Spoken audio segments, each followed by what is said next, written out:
In this lecture, I'm going to take you through differential educational achievement by class, but focusing in on the internal factors that influence educational achievement. Now, in the previous lecture, we looked at the trends in social class and achievement and identified that the working class in general underperformed compared to their middle class counterparts. And we looked at the various external factors and combining them into material deprivation, cultural deprivation, and cultural capital. Now, some of those will come into the internal factors as well, particularly something like language codes and cultural capital. But what we're looking at here is really the roles and processes in education and how they will impact educational achievement according to class. So it might be an idea if you feel the need to go back to that lecture, go back to your notes on roles and processes in education and just remind yourself of what those are before we start applying them to educational achievement by class. Now, when it comes to the internal factors which affect educational achievement by class, they can be broken down into three main areas. Now, there are lots of different factors, but these we've kind of grouped them together in order to ensure that it makes a little bit more sense rather than going through 101 different factors. By grouping them together, it makes it a little bit easier to manage. So we're going to be looking firstly at teacher expectations. And this really looks at the classroom teacher, the roles and processes in schools, and how they affect educational achievement by class. We're also going to be looking at subcultures, looking at pro and anti-school subcultures and how they relate to educational achievement by class. And finally, we're looking at education policies. Now, as I said before, when we're looking at internal factors, internal means education system, not individual schools. And when we're looking at educational achievement, we're mainly focusing on GCSE level and A level, not really Key Stage 2 or lower. Okay, so the first one we're going to look at is teacher expectations. And what we mean here by teacher expectations is how does the interaction between student and teacher, between student and school, influence educational achievement by class. So the first thing we're going to look at is labelling theory. Now, we've talked before about how there are lots of different factors which affect the labels that are attached to students, and there's a labelling process, and a label is not an automatic self-fulfilling prophecy. We talked about how it can be preconceived ideas about students, that what Hargreaves referred to as the speculation phase. It can be in-class behaviour in what Hargreaves referred to as the elaboration, and then the internalisation after the negotiation phase, which leads to stabilisation of the label.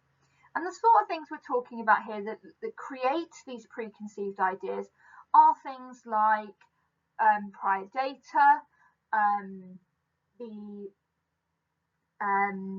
reputation of a student, the reputation of family members of that student. But it's also things like, in terms of the elaboration phase, it's also things like not turning up with equipment, uniform not being correct, students who don't do their homework, things like that all create this label. And Becker said that these teacher interactions and these teacher-student interactions create an ideal pupil, the mold, if you like, of what a teacher is looking for in terms of the students in their lesson. Now, generally, schools will have a school-based view. Every subject's slightly different, so there may be more subject-based ideal pupils as well. If you remember back to our previous lecture on roles and processes, Hempel Jorgensen suggested that this ideal pupil varies depending on the socio-economic background of the school. So a school where discipline is a problem, where it's more a deprived area, that sort of school, their ideal pupil is more likely to be quiet, passive, and obedient. But a school that's more middle class, more affluent in nature, that has few disciplinary problems, their ideal student is more likely to be defined by personality, by academic ability, and by their engagement in wider school activities than it is by behaviour. And as I said, this label can also be linked to individual teacher expectations. So, for example, my expectation of what I would expect from a student in PSHE is different to what I expect from a student in sociology. What I expect from a year 7 is different to what I expect from a year 12. That's not to say we don't see similar behaviours in both, but those sort of things will shape the labels that I give the students and shape the impression that I get of that student. And subconsciously, that can lead to differing levels of help, different differing levels of support in the classroom, and differing levels of behaviour. Okay, so this kind of labelling, what we see is working class students tend to be labelled more negatively than middle class students because they don't necessarily fit that ideal pupil framework, if you like. And what you see, and this kind of links back again to the external factor of working class subcultures and Sugarman's ideas of habitus and Bourdieu's ideas of habitus, that when the behaviours of those external subcultures are seen in school and they don't match that ideal pupil framework, they're seen as, you get that kind of symbolic violence where students are told that they're not good enough, that they're not, the way that they're putting themselves out there isn't appropriate. And that can be linked to that symbolic violence that we talked about previously. So labelling can lead to that working class underachievement, because as I said, they are more likely to be labelled negatively, and that could lead to that self-fulfilling prophecy. Remember, there is that negotiation phase, but it can lead to students from working class backgrounds believing that they're not academic, that they're not very good at school, and that therefore they are destined to fail, so why try? This also links into our next element of teacher expectations, and that comes with setting and streaming. Now, you'll remember from the roles and processes lecture that when we're talking about setting, we're talking about ability groups for individual subjects, whereas streaming is ability groups across all subjects. So if you're in top set English, you're in top set for all your subjects, whereas setting means that you can be in different ability groups for different subjects depending on what your ability levels are. Now, the labelling that we've already talked about can lead to students being put into lower sets and streams if they're not hitting that ideal pupil framework, or that they're coming across as not as able.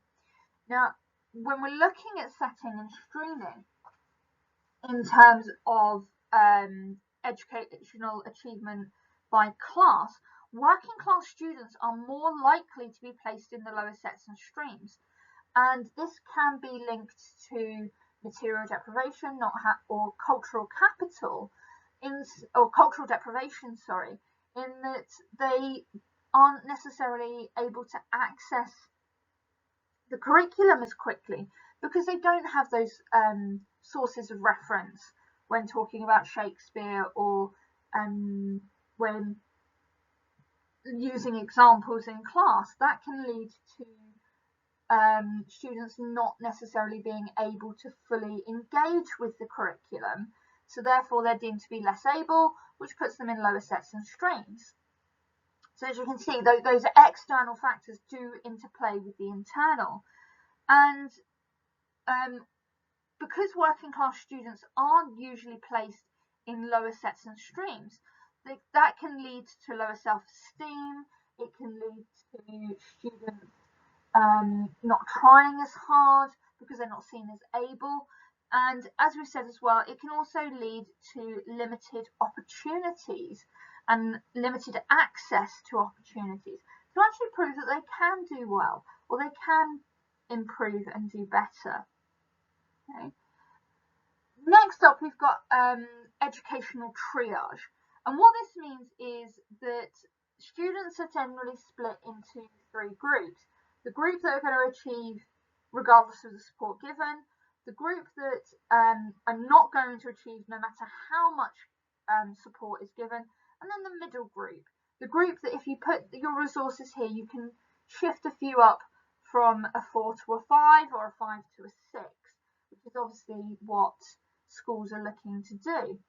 So with educational triage, which links into setting and streaming and labelling, teachers and schools, this is often more done at a school-based level rather than individual teacher level. They will identify those students, what they call borderline students, and really pour resources and support to those students with the help, with the idea that they would then achieve slightly higher, perhaps a 4 moving to a 5, or a 5 moving to a 6, or a C moving to a B. And that means, but because the working class students are more likely to be in the lowest sets and streams, it's likely that they're going to fall into the group of students that are going to fail anyway, regardless of what systems and strategies are put in place. So therefore, they are more likely to underachieve. Whereas the middle class are more likely to take up space in the middle group that's going to get the resources, or the more higher ability groups who don't require additional support. Okay, so when this whole idea of teacher expectations is looking at those roles and processes that we talked about previously and how they specifically lead to working class underachievement. And mostly that links back to labelling theory and links back to that idea of the ideal pupil. Now, obviously, this is not a perfect idea. There's issues with this idea, because if we could identify the cause, then we can fix it. But there's never one specific cause. So, with any explanation of educational achievement by class or any other factor, there's never going to be a perfect solution. If there was, we could have policies and procedures in place to negate that. So when we're looking at the idea of teacher expectation and the roles and processes in schools which lead to working class underachievement, we can argue that this theory is overly deterministic. It takes away student agency and the idea that students can have some control over their achievement. They don't have to take on the label of underachieving, and this was proven by Margaret Fuller in 1984 and her study into black working class girls in London in a comprehensive, who had rejected the label of underachieving and basically turned around and said, "Sod you, I'm gonna prove you wrong," and rejected that label and actually achieved quite highly in their examinations. It also, as a theory, gives a lot of agency to teachers and suggests that teachers will shape the pupil identities and shape the label that students are given, and therefore affecting their educational achievement. And in particular with class, this idea that because teachers generally are from middle class backgrounds, depending on your working definition of class, then they are looking at the working class students in a more negative light. And the problem we have as well is that setting and streaming can actually support students. So by being lower ability groups can receive more scaffolding, higher ability groups more stretch and more challenge, and it can help teachers to really tailor in their teaching to the group that's in front of them. With mixed ability groups, this can sometimes be lost, where you're trying to support the lower end whilst also stretching the more able. There's also been changes to teacher training. So teacher training now talks about labelling and talks about unconscious biases and how that can impact and influence educational achievement in a way to try and negate that and make people aware of these issues so that they don't perhaps become as big of an issue in education. The next factor we're going to talk about is subcultures. And we've talked previously about the anti-school and pro-school subcultures and what they mean. What we're looking at here is how this links to class. So I'm not going to go into much detail about what an anti-school or pro-school subculture is. You can go back to the lecture on roles and processes in education to look at that. But what has been found is that working class students do tend to be more likely to formulate an anti-school subculture because they're not able to achieve status in the same way as middle class students through academic ability, through acceptance into wider school activities, things like principals' councils, school plays, prefect systems and things like that. And as we learned from Sugarman, the habitus of the working class tends to be more anti-school, or not necessarily, I wouldn't say actually anti-school, but tends to be very different to school culture, which lends itself more to middle class habitus. So where with schools you have the idea of deferred gratification. Work hard now and you'll get good grades at the end of year 11, or you'll get good grades at the end of year 13. Working class subcultures tend to be more immediate gratification. They want the status, they want that reward immediately. And that's kind of an antithesis to schools, which can lead to students formulating that anti-school subculture because the way that they see their behaviour may not be as a bad kid, and very rarely there are bad kids, but there are, it just kind of puts them at odds with the school culture, which can lead to that anti-school subculture from forming. Whereas the middle classes are more likely to formulate the pro-school subcultures because they are more committed to the school values, but they're also more able to engage in the wider life of the school. They're more likely to be able to attend the open events, to do the school plays and extracurricular activities that create that status for them, because they may not have caring responsibilities at home or part-time jobs as the working class may. But by gaining status through that anti-school subculture, the working class are more likely to underachieve because the way that they gain that status is through things like truanting, disruptive behaviour and breaking school rules. Whereas the middle classes, who are more pro-school, get their status from that academic achievement and from their engagement with the wider school life.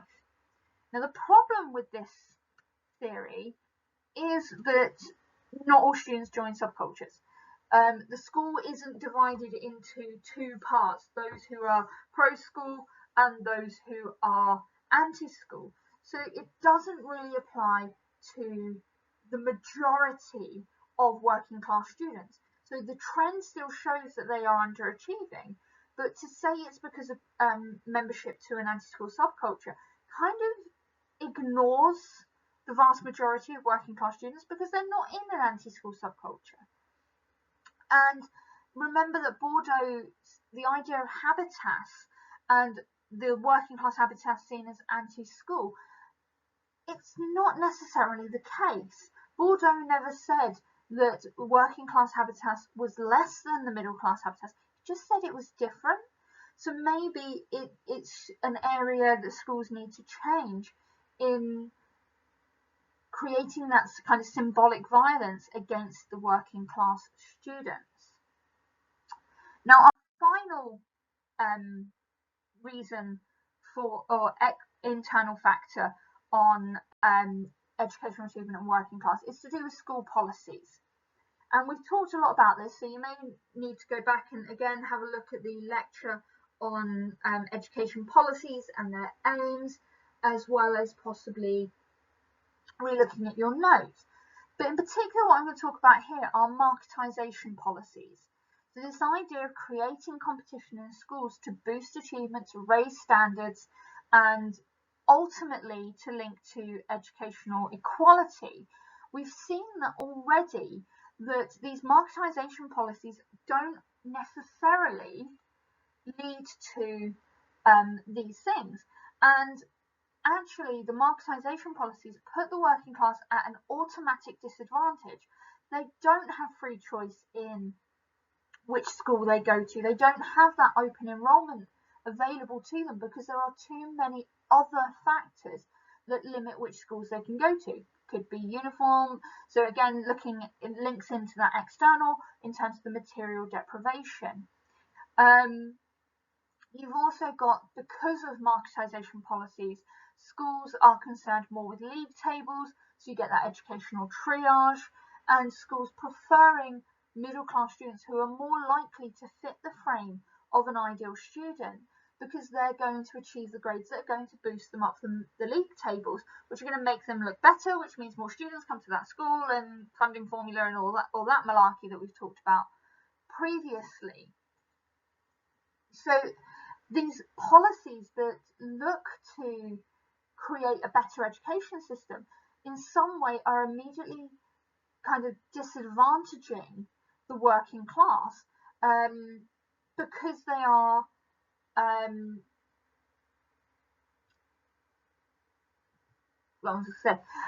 disadvantaging the working class because they don't open enrollment to everybody. They don't create the choice that they're supposed to for all students.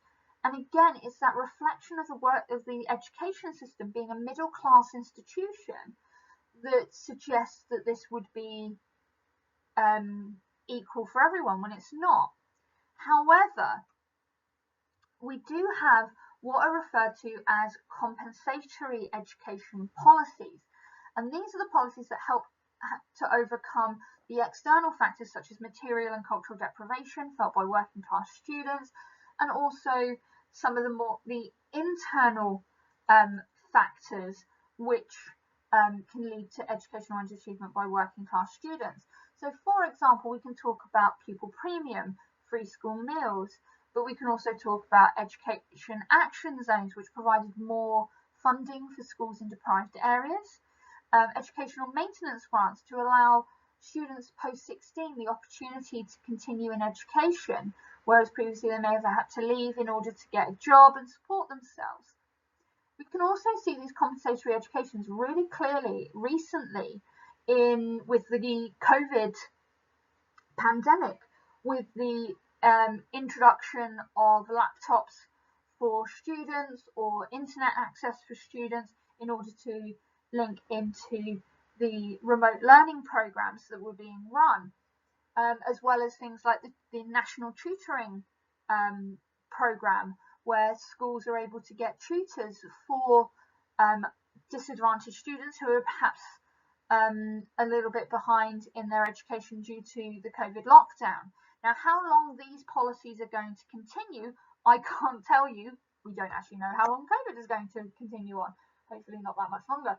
But these compensatory education policies are a way to support working class students so that they are able to achieve all that they're capable of.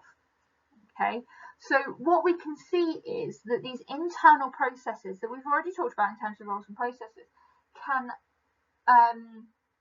negatively impact educational achievement for the working classes because the education system is a middle class institution and it's built by the middle class, ultimately for the middle class, but things are changing.